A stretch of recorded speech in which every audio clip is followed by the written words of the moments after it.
अस्सलाम वालेकुम स्टूडेंट्स, उम्मीद है आप सब खैरियत से होंगे और अपने अपने पेपर्स की बहुत अच्छे तरीके से प्रिपरेशन कर रहे होंगे। तो बेसिकली आज के लेक्चर में हम लोगों को जो है वो क्लास 11 के चैप्टर नंबर 1 के मोस्ट इंपॉर्टेंट क्वेश्चंस को डिस्कस करना है। इससे प्रीवियस लेक्चर के अंदर हमने कुछ क्वेश्चंस को डिस्कस किया था जो कि काफ़ी इंपॉर्टेंट थे आपके पेपर के पॉइंट ऑफ व्यू से। तो आज हम लोग उसके आगे से क्वेश्चंस को स्टार्ट करेंगे। हमारे पास जो फर्स्ट क्वेश्चन है वो है RAM versus ROM, why ROM is called non volatile.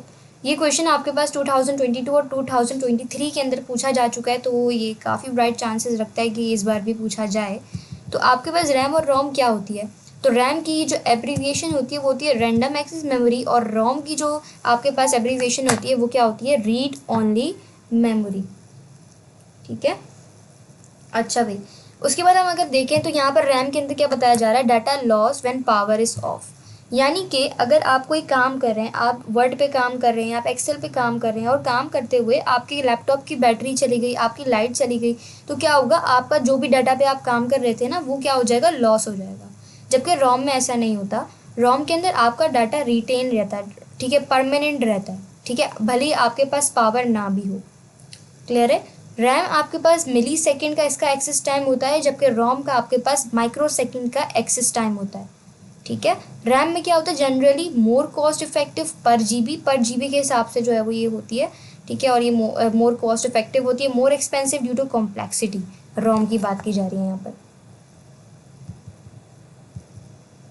अच्छा, अब सेकंड क्वेश्चन ये था कि रोम को हम नॉन वॉलेटाइल क्यों कहते हैं? भाई रोम को हम नॉन वॉलेटाइल इसलिए कहते हैं क्योंकि ये क्या करती है? ये डाटा को रिटेन रखती है, ठीक है, डाटा को स्टोर रखती है, परमानेंट रखती है, ठीक है, भले ही आपकी पावर ऑफ क्यों ना हो जाए।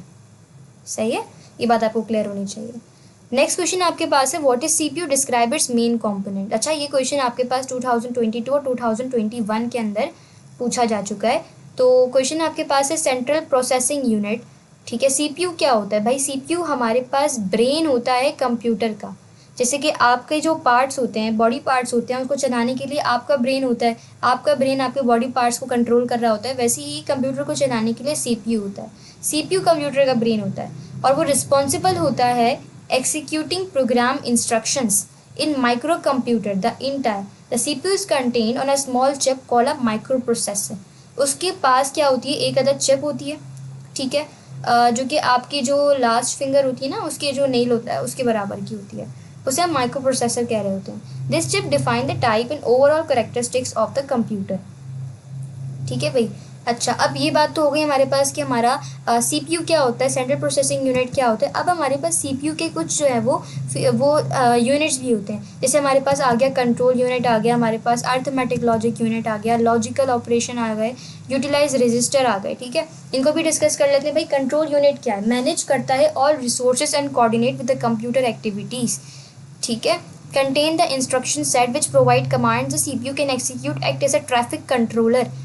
ठीक है, मतलब ये क्या करता है? ये कंट्रोल करता है। किसको कंट्रोल करता है? जो भी आपके पास जो है वो इंस्ट्रक्शंस आ रही होती हैं, ये उन सबको संभाल रहा होता है कि भाई कौन सी इंस्ट्रक्शन कैसे जानी है। कि एक तरह से ट्रैफिक कंट्रोलर की तरह काम करता है, जो कि फ्लो ऑफ डेटा को डायरेक्ट कर रहा होता है, फ्लो ऑफ डेटा को देख रहा होता है कि अच्छा भाई ये कमांड है तो इस कमांड को मैंने इस जगह भेजना है, ऐसे करना है, वैसे करना है। अर्थमेटिक लॉजिक यूनिट क्या करता है? ये 4 बेसिक अर्थमेटिक ऑपरेशन को परफॉर्म करता है। जैसे आपका एडिशन हो गया, सब्ट्रैक्शन हो गया, मल्टीप्लिकेशन हो गया, डिवीजन हो गया। जैसे कि हमारे यूजर ने हमें जो है वो इंस्ट्रक्शन दी 2+2, तो अब होगा ये कि कंट्रोल यूनिट क्या करेगा? 2+2 को कहाँ भेज देगा? अर्थमेटिक लॉजिक यूनिट की तरफ भेज देगा। ठीक है, अर्थमेटिक लॉजिक यूनिट में क्या होगा? 2+2 आ जाएगा, उसको आप कराओगे, फिर आगे मामला चलेंगे। फिर आता है लॉजिकल ऑपरेशन। लॉजिकल ऑपरेशन हमारे पास वो ऑपरेशन होते हैं जिसमें आप क्या करते हो? कंपैरिजन करते हो बिटवीन 2 ऑब्जेक्ट या उससे ज़्यादा। ठीक है, आप कंपैरिजन करते हो, अच्छा भाई ये ग्रेटर देन इक्वल टू है, लेसर देन इक्वल टू है, इक्वल टू है। ठीक है, सिंपल ग्रेटर देन है, लेसर देन है, इस तरह के जो काम हो रहे होते हैं वो लॉजिकल ऑपरेशन में होते हैं। Utilizes registers. अब ये रजिस्टर्स आपके वाले रजिस्टर्स नहीं है जिसमें बैठकर हो सकता है आप इस लेक्चर को कॉपी कर रहे हो, ठीक है, वो रजिस्टर्स नहीं है। ये रजिस्टर्स क्या है? Which temporarily store data while operation are being performed. जैसे कि मैंने कहा कि आपके पास 2+2 क्या होता है? 4 होता है। अब होगा ये कि जब मैं 2 लिखूंगी तो वो 2 कहीं जाके रुकना भी तो चाहिए ना, तो वो कहाँ रुकेगा? वो रजिस्टर के अंदर रुकेगा। सही है, तो ये चीज़ आप इसको समझ सकते हो। ये रजिस्टर क्या करते हैं? रजिस्टर टेम्परेरली तौर पर डाटा को स्टोर करते हैं जब ऑपरेशन क्या हो रहा होता है? परफॉर्म होने जा रहा होता है। सही। अच्छा, उसके बाद हमारे पास आ जाते हैं different types of secondary storage devices. Secondary storage devices कौन कौन सी होंगी, वो जो कि क्या करती हैं, हमें परमानेंट डाटा रखने की इजाज़त दे रही होती हैं, जिसे हम ऑक्सिलरी स्टोरेज भी कह रहे होते हैं, ठीक है। सेकेंडरी स्टोरेज का दूसरा नाम क्या है, ऑक्सिलरी स्टोरेज भी, ये एमसीक्यूज में पूछ सकते हैं। प्रोवाइड करता है परमानेंट, जिसे हम नॉन वोलेटाइल डाटा स्टोरेज कहते हैं, अनलाइक मेन मेमोरी। रैम के अंदर क्या पड़ता है, रैंडम एक्सेस मेमोरी। वो क्या कर रही थी, वो अपने अंदर डाटा को स्टोर रख रही थी परमानेंटली तौर पर, भले ही आपकी पावर ऑफ क्यों ना हो जाए। सही है। नॉन वोलेटाइल के क्या क्या फीचर थे हमारे पास, डाटा रिटेन रहता था after the power is off, access time था हमारे पास यहाँ पर, रैंडम एक्सेस था, constant time for locating and retrieving data, ठीक है। अगर डाटा को लोकेट करना है, रिट्राइव करना, तब हमारे पास कांस्टेंट टाइम लगता था। अच्छा, टाइप्स ऑफ स्टोरेज डिवाइसेस, हमारे पास वो डिवाइसेस जो कि डाटा को स्टोर कर रही हैं, उसकी हमारे पास क्या टाइप्स होती हैं, इनको देख लेते हैं। अच्छा, हमारे पास आ रही है magnetic storage devices. Magnetic storage devices basically क्या होती हैं, ये जो डिवाइसेस होती हैं, ये मैग्नेटिक मटेरियल जो है वो यूज़ कर रही होती हैं, ताकि आप क्या कर सको, अपने डाटा को स्टोर कर सको, ठीक है। मैग्नेटिक स्टोरेज डिवाइसेस क्या करती हैं, मैग्नेटिक मटेरियल को यूज़ करती हैं डाटा को स्टोर कराने के लिए। अब इसकी एग्जांपल आपके पास क्या हो सकती है, इसकी एग्जांपल हो सकती है हार्ड डिस्क ड्राइव हो गई आपके पास, आपकी फ्लॉपी डिस्क हो गई है, आपके मैग्नेटिक टेप हो गए, ठीक है। अच्छा, मैग्नेटिक स्टोरेज डिवाइसेस का हम यूज़ ही क्यों करते हैं भाई, ताकि हम स्टोर कर सकें लार्ज अमाउंट ऑफ डाटा को। सही है। यहाँ पर फ्लॉपी डिस्क और हार्ड डिस्क के बारे में थोड़ा सा लिखा हुआ है। फ्लॉपी डिस्क आपके पास क्या है, पोर्टेबल होती है, लेकिन अब आउटडेटेड हो चुकी है। सही है। जबकि हार्ड डिस्क आपके पास लार्ज स्टोरेज कैपेसिटी होती है, वाइडली यूज। अच्छा, अब हम बात करेंगे मैग्नेटिक टेप के बारे में। अब ये मैग्नेटिक टेप हमारे पास क्या है, ये वो वाला टेप नहीं है। Suitable for sequential data storage and backup. ये किसके लिए सुइटेबल है, जब आप sequential data, sequence wise data को चला रहे हो, स्टोर कर रहे हो, या उसका बैकअप लेना चाह रहे हो। अच्छा भाई, इसके बाद आपके पास है ऑप्टिकल स्टोरेज। ऑप्टिकल स्टोरेज में आपके पास क्या होता है, जो ये डिवाइसेस होती हैं, ये यूज़ करती हैं लेज़र को, लेज़र लाइट यूज़ करती हैं, ताकि आप रीड कर सकें और राइट कर सकें अपने डाटा को। एग्जाम्पल आपके पास आती है, सीडी आ गई, जिसे हम कॉम्पैक्ट डिस्क कह रहे होते हैं, डीवीडी आ गई है, ब्लू रे डिस्क आ गई है, ठीक है। तो ये हमारे पास क्या होती हैं, ऑप्टिकल स्टोरेज डिवाइसेस होती हैं। मैं फिर बता रही हूँ, ऑप्टिकल स्टोरेज डिवाइसेस यूज़ करती हैं लेज़र को, लेज़र लाइट को, ताकि वो रीड कर सकें और राइट कर सकें अपने डाटा को। एग्जाम्पल आपके पास सीडी है, कॉम्पैक्ट डिस्क, डीवीडी, ब्लू रे डिस्क। अच्छा, यूज़ कहाँ कहाँ होता है ऑप्टिकल स्टोरेज डिवाइसेस का, म्यूज़िक के अंदर हो रहा होता है, वीडियोज़ के अंदर हो रहा होता है, सॉफ्टवेयर के अंदर हो रहा होता है, ठीक है। तो यहाँ पर हमारे पास इसका यूज़ होता है। इसके अलावा यहाँ पर इसकी जो है वो कुछ टाइप्स भी प्रोवाइड की गई हैं। CD ROM हो गया, यानी compact disc read only memory हो गया आपके पास, CDR हो गया, ठीक है, CDRW हो गया, री राइटेबल, DVD हो गया आपके पास, DVD ROM, ठीक है। तो ये सब इसकी जो है वो आपको टाइप प्रोवाइड की गई है। CD ROM में क्या होता है, read only, simple read only हो रहा होता है, use for software and media.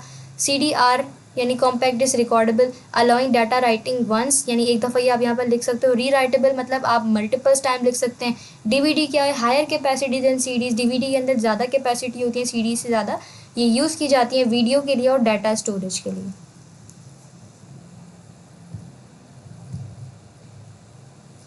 ठीक है, एक ही क्वेश्चन रह गया, इसको भी कंप्लीट कर लेते हैं।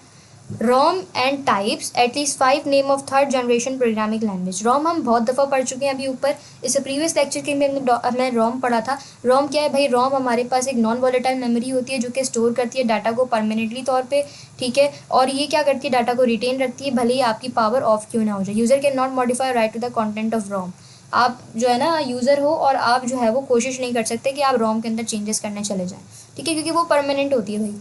टाइप्स ऑफ रोम हमारे पास कौन कौन सी आएंगी, प्रोग्रामेबल रीड ओनली मेमोरी आ जाती है, ठीक है। इसके अलावा क्या है आपके पास, erasable programmable read only memory. ये सब मैंने आपको बताया ऊपर कि इसकी क्या जो है वो डिफरेंसेस होते हैं, ये आप ऊपर से कवर कर सकते हैं, ठीक है।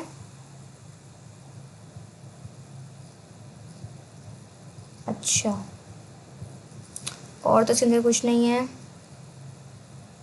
इरेजेबल आ गया नहीं, ठीक है। तो फिर अपने लेक्चर को हम यहीं तक रखते हैं, ठीक है। ये हमारे पास इसके तमाम शॉर्ट क्वेश्चंस कवर हो गए।